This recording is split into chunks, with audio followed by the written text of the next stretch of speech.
محفل ہو جائے، اکٹھے ہو جائیں، اللہ کی تسبیح و تحلیل بیان کریں، پھر وہ محفل ختمات والے نہیں ہوتے، اللہ کے مقدس فرشتے بھی وہیں پہ ہوتے ہیں۔ مطلب کیا ہوا کہ جو تسبیح و تحلیل کرنے کے بعد دعا کرتا ہے، وہ فرشتے اس دعا پہ آمین بھی کہتے ہیں، اور اللہ تعالیٰ سند عطا فرماتا ہے، میرے فرشتوں گواہ رہو، میں نے ان کو بخش دیا، میں نے ان کو بخش دیا۔ سیدنا ابو ہریرہ رضی اللہ تعالیٰ عنہ حدیث کے راوی ہیں، بیان کرتے ہیں مصطفیٰ کریم صلی اللہ علیہ وسلم نے ارشاد فرمایا، ان اللہ یقول، بے شک اللہ تعالیٰ ارشاد فرماتا ہے، اور وہ احادیث مبارکہ کہ جن کے راوی نبی پاک علیہ السلام ہوں اور وہ کلام اللہ تبارک و تعالیٰ کا ہو، اس حدیث کو حدیث قدسی کہا جاتا ہے۔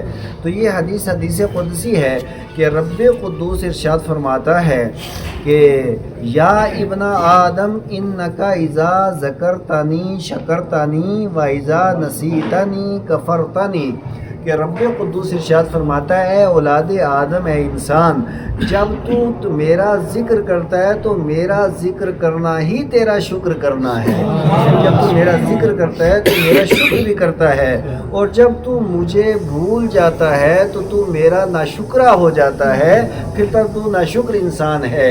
یعنی خدا کا ذکر کرنا اس کا شکر ہے، اور اللہ تبارک و تعالیٰ کو بھول جانا اور ذکر نہ کرنا، یہی غفلت کے اندر رہنا، یہ اللہ تبارک و تعالیٰ کی ناشکری ہے۔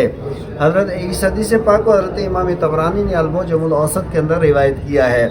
حضرت ام المومنین عائشہ صدیقہ عتیقہ رضی اللہ تعالیٰ عنہ حدیث کی راویہ یہ بیان کرتی ہیں کہ انہا سمعت رسول اللہ صلی اللہ علیہ وسلم یقول، کہ انہوں نے نبی پاک علیہ السلام کا یہ فرمان عالی شان سنا، ما من ساعت تمر بابن آدم، کہ ہر وہ ساتھ وہ لمحہ جو اولاد آدم پہ گزرتا ہے، کسی انسان کے اوپر گزرتا ہے، اور اس کے اندر وہ اللہ کا ذکر نہیں کرتا، وہ لمحہ جو گزر جائے اور اللہ کا ذکر اس لمحے میں نہ کیا جائے، تو قیامت کے دن سب سے زیادہ حسرت اور سب سے زیادہ افسوس اس لمحے کے اوپر ہوگا کہ اس لمحے میں نے اللہ تعالیٰ کا ذکر کیوں نہیں کیا ہے۔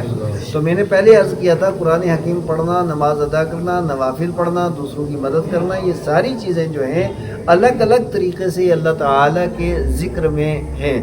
اب یہ مسئلہ یہ ہے کہ جو انسان خدائے قدوس کی طرف راغب ہو، وہ نیکیوں کے ذریعے، اچھائیوں کے ذریعے، تو یہ ساری چیزیں ذکر اللہ کہلاتی ہیں، اور جو انسان معصیت کے اندر، غفلت کے اندر ہو، تو گویا کہ وہ خدائے قدوس کو بھول چکا ہے۔ اس حدیث پاک کو بھی حضرت امام ابن ابی دنیا نے اور حضرت امام بہقی نے روایت کیا ہے۔ ایک طویل حدیث ہے، اس کا میں خلاصہ بھی بیان کرتا ہوں اور چند الفاظ بھی۔ حضرت سیدنا ابو ہریرہ رضی اللہ تعالیٰ عنہ حدیث کے راوی بیان کرتے ہیں کہ اللہ تبارک و تعالیٰ کے کچھ فرشتے ہیں، اور وہ فرشتے روئے زمین کا چکر کاٹتے رہتے ہیں، اور جہاں پہ اللہ کا ذکر ہوتا ہے اس محفل میں آ کر کے بیٹھ جاتے ہیں۔ اللہ کا ذکر جہاں پہ ہوتا ہے وہاں آ کر کے بیٹھ جاتے ہیں، اور اس کے بعد پھر وہ فرشتے اللہ تبارک و تعالیٰ کی بارگاہ میں جاتے ہیں، تو رب قدوس ان سے پوچھتا ہے کہ میرے فرشتوں تم کہاں تھے؟ تو وہ بتائیں گے کہ یا الہ العالمین، ہم فلاں محفل کے اندر تھے۔ تو رب قدوس کا دوسرا سوال ہوتا ہے کہ وہاں بیٹھ کر کے لوگ کیا کر رہے تھے؟ تو فرشتے پھر کہیں گے یقولون یسبحونک و یکبرونک و یحمدونک و یمجدونک، کہ مولا کریم وہاں پہ لوگ جو ہیں تیری تسبیح بیان کرتے ہیں، تیری تکبیر بیان کرتے ہیں، تیری حمد کرتے ہیں اور تیری بزرگی بیان کرتے ہیں بالفاظ دیگر، یعنی وہ سبحان اللہ، الحمدللہ، اللہ اکبر، لا الہ الا اللہ، اس طریقے سے تسبیح و تحلیل کے اندر وہ اپنا وقت گزارتے ہیں۔ تو پھر رب قدوس ان سے پوچھتا ہے کہ کیا ان لوگوں نے مجھے دیکھا کہ میری تسبیح کر رہے ہیں، مجھے پاک کہہ رہے ہیں، میری حمد کر رہے ہیں، میری ثنا کر رہے ہیں، میری تعریف و توصیف کے اندر وہ لوگ رتب اللسان ہیں، کیا مجھے انہوں نے دیکھا؟ تو اب فرشتے کہیں گے مولا کریم نہیں دیکھا، اگر وہ تجھے دیکھ لیتے تو تیری زیادہ عبادت کرتے، اگر تجھے دیکھ لیتے تو تیری زیادہ عبادت کرتے، اور اس کے بعد اور زیادہ وہ تیری بزرگی بیان کرتے اور زیادہ تسبیح بیان کرتے۔ رب قدوس پھر ان سے پوچھتا ہے کہ وہ کیا چیز مانگ رہے تھے، وہ کس چیز کا سوال کر رہے تھے؟ یسألونی، مجھ سے مانگتے کیا تھے؟ تو آپ فرشتے کہیں گے کہ یسألونک الجنہ، مولا کریم وہ تو تجھ سے جنت مانگ رہے تھے، تجھ سے جنت مانگ رہے تھے۔ تو اب رب قدوس خود ارشاد فرمائے گا کیا انہوں نے جنت کو دیکھا؟ کہہ رہے ہیں یا اللہ انہوں جنت کو تو نہیں دیکھا. کہا اچھا اگر وہ دیکھ لیتے, کہا اگر وہ دیکھ لیتے تو اس کی زیادہ طلب کرتے. یا اللہ آپ اس مقام پہ کیوں کہ ولا عین رات ولا اذن سمعت, کسی آنکھ نے اس طرح کی بہاریں دیکھی نہیں, کسی کان نے اس طرح کی نعمتوں کے بارے سنا نہیں ہے. یہ قرآن حکیم نے جنت کی کیفیت بیان کی ہے. تو مولا اگر جنت دیکھ لیتے تو وہ اور زیادہ اس کی طلب کے اندر رہتے. تو اب رب قدوس کا پھر یہ سوال ہوگا کہ یہ بتاؤ کہ وہ کس چیز سے پناہ مانگ رہے تھے, وہ میری پناہ کس چیز سے مانگ رہے تھے؟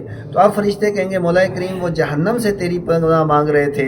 تو اب رب قدوس ارشاد فرمائے گا کہ کیا انہوں نے جہنم کو دیکھا؟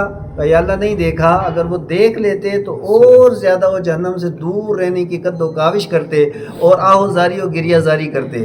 تو رب قدوس جب اس وقت یہ فیقول, تو اب رب قدوس ارشاد فرمائے گا اشہدکم انی قد غفرت لہم, میرے فرشتوں تم سب کے سب گواہ رہو میں نے اس محفل کے سارے لوگوں کو بخش دیا ہے, تم سب کو بخش دیا ہے.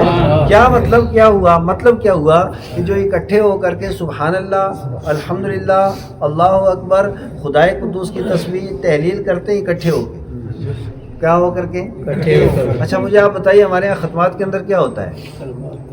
ڈھول بجایا جاتا ہے نا اکٹھے ہو کے, ہاں کیا کیا جاتا ہے؟ یہ حسبی ربی جل اللہ معافی قلبی غیر اللہ نور محمد صلی اللہ حق لا الہ الا اللہ. یہی تو حدیث شریف میں ہے کہ اکٹھے ہو جائیں لوگ, محفل ہو جائے, اکٹھے ہو جائیں, اللہ کی تسبیح و تحلیل بیان کریں. پھر وہ محفل ختمات والے نہیں ہوتے, اللہ کے مقدس فرشتے بھی وہیں پہ ہوتے ہیں اور وہ آ کر کے وہ یہ ساری چیزیں. اب اس کے بعد دعا ہوتی ہے, دعا میں کیا ہم کرتے ہیں؟ یا اللہ ہمیں جہنم کے انگاروں سے بچا, یا اللہ ہمیں جنت عطا فرما, یہی تو دعا کی جاتی ہے نا. مطلب کیا ہوا کہ جو تسبیح و تحلیل کرنے کے بعد دعا کرتا ہے اور فرشتے اس دعا پہ آمین بھی کہتے ہیں اور اللہ تعالیٰ سند عطا فرماتا ہے میرے فرشتوں گواہ رہو میں نے ان کو بخش دیا ہے, میں نے ان کو بخش دیا ہے. اور اس کے بعد اب فرشتے کہیں گے کہ مولا کریم قالا یقول ملک من الملائکہ, ایک فرشتہ کھڑا ہو جائے گا اور عرض کرے گا مولا کریم فیہم فلان لیس منہم انما جاء لحاجۃ, کہ وہ لوگ کچھ تو ذکر کرنے کے لیے آئے تھے لیکن ایک بندہ ایسا تھا وہ تو ایسے چلتے چلتے وہاں بیٹھ گیا تھا, اس کا تو مقصد ہی نہیں تھا محفل ذکر کے اندر آنا, وہ تو ایسے آ کر کے وہاں بیٹھ گیا تھا نا, وہ محفل ذکر کے لیے نہیں آیا تھا, ایسے آ کر کے بیٹھ گیا. تو رب قدوس ارشاد فرمائے گا قالا ہم القوم لا یشقى بہم جلیسہم, یہ میرا ذکر کرنے والی ایسی قوم اور ایسے لوگ ہیں ان کے پاس بھی جو بیٹھ جاتا ہے وہ بدبخت نہیں ہوتا ہے, جو پاس بیٹھ جائے وہ بھی بدبخت نہیں ہوتا, اللہ تعالیٰ اس کی بھی مغفرت و بخشش فرما دیتا ہے. یہ ہے خدائے قدوس کے ذکر کی اہمیت اور یہ ہے اللہ تعالیٰ کے ذکر کی شان. زور سے پڑھو حق لا الہ الا اللہ. اس کے باوجود آج تک مجھ سے لوگ کہتے ہیں جی آپ ذکر کرتے ہیں فجر بعد, کہاں ثبوت ہے اس کا؟ آپ ذکر کرتے ہیں فلاں نماز کے بعد زور سے ذکر کرتے ہیں, کہاں ثبوت ہے؟ اور ڈمرو کہیں گے پڑھتے تو خود نہیں حدیث کی کتابیں اور پھر اس کے بعد ثبوت ڈھونڈتے ہو کہ دیکھو نا رب قدوس خود ارشاد فرما رہا ہے اپنے فرشتوں سے کہ اس محفل کے اندر جو بیٹھ جاتا ہے اس کا مقصد بھی نہ ہو تب بھی اللہ اس کی مغفرت و بخشش. اس سے آپ سمجھ سکتے ہیں کہ ذکر اللہ کی اہمیت کیا ہے. اور حقیقت یہ ہے کہ یہ جو ختمات کی محفل ہیں, ختمات کی محفل ہوں یا اس کے علاوہ جو دوسری محفلیں ہوں, لوگ کہہ رہے ہیں نہیں جان والا ایک ایسے وہ بڑی لمبی داڑھی اس نے رکھی ہوئی, وہ کہہ رہے ہیں دیکھو یہ حدیث میں بتاؤ کہ 40واں کہاں ہے, یہ حدیث میں بتاؤ کہ یہ تیسرا کہاں اور 10واں کہاں ہے. او اللہ کے بندے یہ ہمارے عرفی نام ہیں, یہ ہمارے کون سے نام ہیں؟ عرفی نام ہیں. اصل جو ہے وہ ہے محفل ذکر اللہ, وہ ہے مجالس علم اور مجالس ذکر, اور مجالس علم بھی حدیث میں ہے اور مجالس ذکر بھی حدیث میں ہے. تو اب یہ عرفی نام ہوتے ہیں, جس علاقے جس زبان کے لوگ ہوتے ہیں وہ نام رکھ لیتے ہیں. بہرحال یہ بڑی مقدس محفلیں ہوتی ہیں جن میں اللہ کا ذکر ہوتا ہے اور اللہ تعالیٰ ان لوگوں کی مغفرت و بخشش بھی فرماتا ہے اور اپنا قرب بھی انہیں عطا فرماتا ہے.